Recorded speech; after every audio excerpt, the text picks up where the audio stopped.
اعوذ باللہ من الشیطان الرجیم بسم اللہ الرحمن الرحیم ولمن خاف مقام ربہ جنتان صدق اللہ العظیم والصلاة والسلام علی سید الانبیاء والمرسلین وعلی آلہ واصحابہ اجمعین۔ معزز سامعین و حاضرین، السلام علیکم ورحمۃ اللہ وبرکاتہ۔ ایک سوال جو ہر سال پوچھا جاتا ہے کہ 14 فروری کو ویلنٹائن ڈے منانا شرعاً اس کی حیثیت کیا ہے؟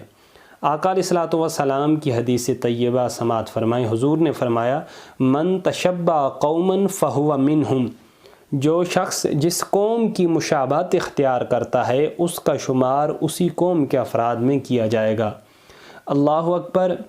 کیونکہ یہ ایک ایسا تہوار ہے جو کہ خالصتاً عیسائی تہوار ہے، اور اسلام میں غیر محرم مردوں کا غیر محرم عورتوں کا آپس میں میل ملاپ، تنہائی میں ان کا ایک دوسرے کے ساتھ رہنا، تحائف دینا اور ملنا جلنا اسلام میں شرعاً یہ ممنوع اور حرام ہے۔ اور علماء فرماتے ہیں کہ ایسے تحائف یہ رشوت کے زمرے میں آتے ہیں، خواہ دینے والا دے یا لینے والا یا لینے والی لے، تو توبہ کے ساتھ ساتھ ایسے تحفے تحائف کو واپس کرنا بھی ضروری ہے۔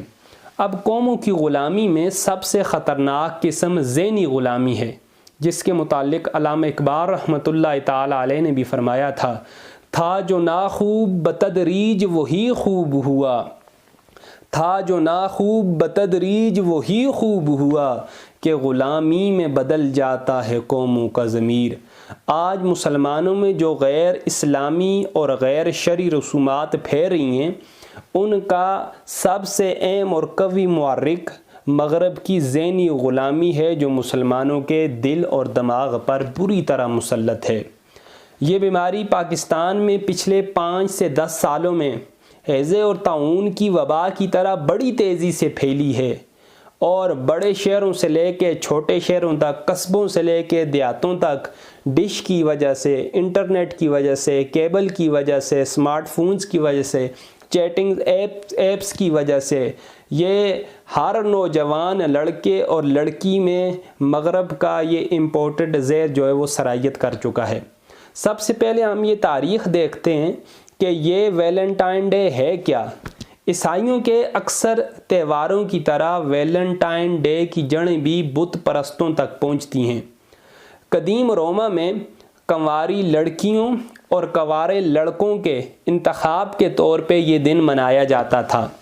وہ کس طرح کہ کنواری لڑکیاں محبت کے خطوط لکھ کر ایک بہت بڑے گلدان میں ڈال دیا کرتی تھیں، اور کیا کرتے تھے نوجوان لڑکے اس گلدان میں سے کسی ایک خط کا انتخاب کر لیتے تھے۔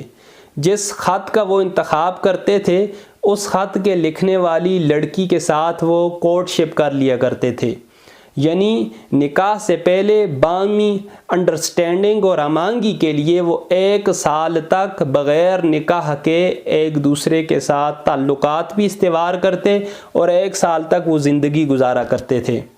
1 سال کے بعد اگر وہ سمجھتے کہ ہم اب ایک دوسرے کے قابل ہیں یا ہماری باہمی انڈرسٹینڈنگ ہے تو وہ شادی کر لیا کرتے تھے، اگر نہیں ہے تو وہ ایک دوسرے کو چھوڑ دیا کرتے تھے، اگلے سال دوسرے کے ساتھ، اس سے اگلے سال تیسرے کے ساتھ، اس طرح ان کا وہ سلسلہ چلتا رہا۔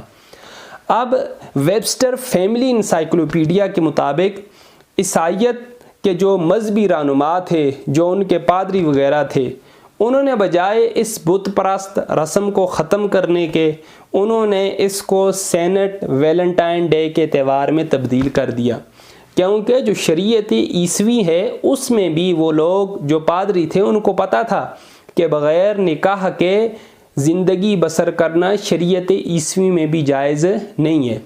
اسی طرح اسلام ایک دین فطرت ہے۔ آقا علیہ الصلوۃ والسلام نے جو دین میرے اور آپ کے لیے پیش کیا وہ دین ایسا ہے جو کہ مکمل ضابطہ حیات ہے۔ حضرت عبداللہ بن مکتوم رضی اللہ تعالی عنہ ایک نبینے صحابی ہیں، حضور پاک صلی اللہ علیہ وآلہ وسلم کے ساتھ گھر میں تشریف لے گئے۔ حضور کی ازواج محتارات سامنے سے آئیں تو حضور نے ان سے فرمایا کہ عبداللہ بن مکتوم سے پردہ کر لو۔ تو ازواج محتارات نے عرض کی، یا رسول اللہ صلی اللہ علیہ وآلہ وسلم، یہ تو اندھے ہیں، تو آقا علیہ الصلوۃ والسلام نے ارشاد فرمایا اگر وہ اندھے ہیں تم تو اندھی نہیں ہو۔ غرض کہ حضور پاک صلی اللہ علیہ وآلہ وسلم نے جلال کا اظہار فرمایا۔ اللہ اکبر۔ حضرت عائشہ صدیقہ عتیقہ عفیفہ رضی اللہ تعالی عنہ، آپ نے اس بات کا اتنا اثر لیا اور بقیہ ازواج مطہرات نے بھی، کہ اس کے بعد جب حضور پاک صلی اللہ علیہ وآلہ وسلم حجرہ مبارکہ میں دفن ہوئے، حضرت عائشہ بغیر پردے کے روضہ رسول کی زیارت کے لیے تشریف لے جاتی ہیں۔ حضرت ابوبکر صدیق آپ کے والد تھے، وہ دفن ہوئے، پھر بھی بغیر پردے کے آپ تشریف لے جاتی ہیں۔ لیکن جو ہی حضرت عمر فاروق رضی اللہ تعالی عنہ آپ حجرہ مبارک میں مدفون ہوئے، اس کے بعد حضرت عائشہ صدیقہ رضی اللہ تعالی عنہ بغیر پردے کے مزار کی زیارت کے لیے تشریف نہیں لے گی۔ لیکن آج اگر ہم حالت دیکھیں، رہ گئی رسم اذاں روح بلالی نہ رہی، رہ گئی رسم اذاں روح بلالی نہ رہی، فلسفہ رہ گیا تلقین غزالی نہ رہی۔ اسرار خودی میں علامہ اقبال رحمۃ اللہ تعالی نے ایک واقعہ اور حدیث پاک کے اندر بھی یہ موجود ہے کہ وقت کا بہت بڑا شخص تھا سخی، جس کا نام حاتم طائی تھا۔ اب اس کی بیٹی بھی قیدیوں میں قید ہو کے جب مدینہ منورہ وہ آئی، اب اس کی حالت کیا تھی؟ پاؤں میں اس کے زنجیر پڑے ہوئے تھے، سر سے اس کے دوپٹہ اتر گیا تھا، اور اس کی جو گردن تھی وہ شرم و حیا کی وجہ سے جھکی ہوئی تھی۔ حالت علامہ اقبال بیان فرماتے ہیں، پائے در زنجیر و ہم بے پردہ بود، گردن از شرم و حیا خم کردہ بود۔ فرماتے ہیں جب آقا علیہ الصلوۃ والسلام کے سامنے سے وہ گزری تو حضور پاک صلی اللہ علیہ وآلہ وسلم نے اپنا مزمل والا کمبل اتارا اور اتار کے صحابہ کو دیا۔ فرمایا جاؤ جا کے اس کے سر کو ڈانپ دو، اس کا والد حاتم بڑا ہی سخی آدمی تھا۔ اب یہ کافرہ عورت کی داستان ہے جس نے کلمہ نہیں پڑھا، لیکن اس کی آنکھوں میں بھی اتنی حیا ہے کہ اگرچہ ہاتھوں اور پاؤں میں بیڑیاں ڈلی ہوئی ہیں، لیکن پھر بھی وہ اپنی آنکھوں کو، اپنے چہرے کو شرم و حیا کی وجہ سے اوپر نہیں اٹھاتی۔ اور آج مسلمان عورتوں کی حالت دیکھیں کہ وہ بازاروں میں اس طرح اکڑ کے چل رہی ہوتی ہیں کہ جس طرح پہلوان اکھاڑے کے اندر ریسلنگ کرنے کے لیے جا رہے ہیں۔ کیا خوب کسی نے کہا، غیرت ہے بڑی چیز، غیرت ہے بڑی چیز جہان تگ و دو میں، غیرت ہے بڑی چیز جہاں تگ و دو میں، پہناتی ہے درویشوں کو تاج شہنشاہی۔ اس وقت ویلنٹائن ڈے کے نام پہ بے حیائی، بے غیرتی، بے پردگی، بے شرمی، اور اگر میں تھوڑا آگے بڑھ کے کہوں تو اس طرح کی خرافات اور طوفان بدتمیزی برپا کی جاتی ہیں کہ جن کا اسلام کے ساتھ، جن کا شریعت کے ساتھ، جن کا اللہ اور اللہ کے رسول کے ساتھ دور کا واسطہ بھی نہیں ہے۔ اب ہوتا کیا ہے، ویلنٹائن ڈے پہ اجنبی یا غیر محرم مرد غیر محرم عورتوں کے ساتھ مخلوط پارٹیاں مناتے ہیں، ایک دوسرے کے ساتھ تحفے تحائف کا سلسلہ ہوتا ہے، اور شراب، ناچ، کباب کی جو ہے محفلیں برپا کی جاتی ہیں، سجائی جاتی ہیں۔ اسلام ان چیزوں کی قطعاً اجازت نہیں دیتا۔ ارے میرے بھائیو، اسلام کا اگر کوئی پوچھے کہ دوسرا نام کیا ہے تو اسلام کا دوسرا نام شرم و حیا ہے۔ حضور فرماتے ہیں کہ جب شرم و حیا ایک بندے کی چلی جائے تو اس کے بعد اس کے جی میں جو کچھ آئے کرے، اب اس سے کوئی پوچھنے پوچھانے والا نہیں ہے۔ اللہ اکبر۔ ذرا اپنے کانوں کو کھول کے آقا علیہ الصلوۃ والسلام کی حدیث طیبہ سنیں۔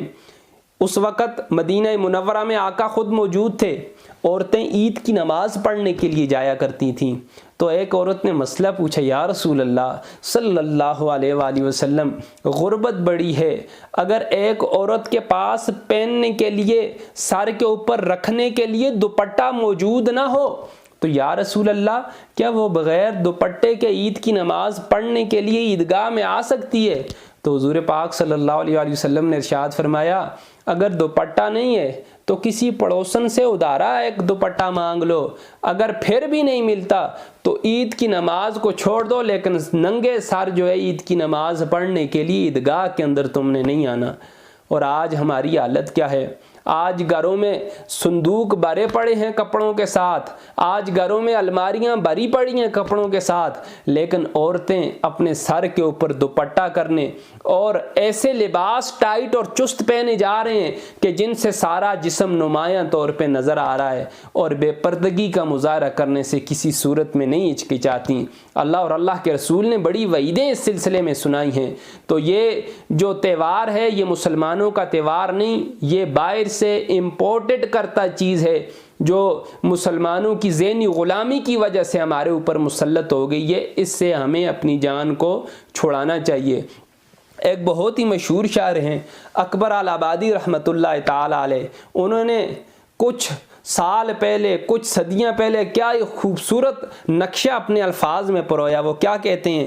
بے پردہ کل جو چند نظر آئیں بیبیاں، بے پردہ کل جو چند نظر آئیں بیبیاں، اکبر زمین میں غیرت قومی سے گڑ گیا، پوچھا جو میں نے آپ کے پردے کو کیا ہوا، بولی وہ ہنس کے عقل پہ مردوں کی پڑ گیا۔ تو ایک ماں کا، ایک بیٹی کا، ایک بہن کا، ایک بیوی کا پردہ وہ مرد کی غیرت کی علامت ہوا کرتا ہے۔ تو میں آپ کو صرف ایک آخری واقعہ سنانا چاہتا ہوں۔ ایک عرب بدو تھا، اس نے شادی کی، دلہن کو وہ گھوڑے کے اوپر سوار کر کے بڑی دور سے لایا۔ اب جوں ہی دلہن اس گھوڑے سے اتری، اس نے اپنی تلوار نیام سے نکالی اور گھوڑے کی گردن کو قلم کر دیا۔ اب وہ اتنا قیمتی گھوڑا وہ تڑپنے پھڑکنے لگا، سب کے سامنے مر گیا۔ لوگوں نے پوچھا، رہے ہو بے وقوف بدو، تو نے گھوڑے کو کیوں قتل کیا؟ اس نے کہا، میری دلہن ابھی دور دراز کا سفر طے کر کے آئی ہے، اب گھوڑے کی پشت پہ اگر کوئی اور غیر محرم مرد بیٹھے اور اس کی حرارت اور تپش کو محسوس کرے تو میری غیرت یہ گوارا نہیں کر سکتی کہ میری بیوی جس گھوڑے کے اوپر بیٹھی ہے اس کی تپش جو ہے وہ کوئی اور شخص محسوس کرے۔ ایک وقت تھا کہ مسلمانوں کی غیرت کا یہ حال ہوا کرتا تھا، ایک جنگل میں رہنے والے بدو کی غیرت کا یہ حال تھا۔ تو جو مسلمان تھے، جو اعلیٰ ایمان والے تھے، ان کی غیرتوں کا کیا حال ہوگا؟ تو اسی لیے ہم کہتے ہیں کہ محمد سے وفا تو نے تو ہم تیرے ہیں، یہ جہاں چیز ہے کیا لوح و قلم تیرے ہیں، وما علینا الا البلاغ المبین۔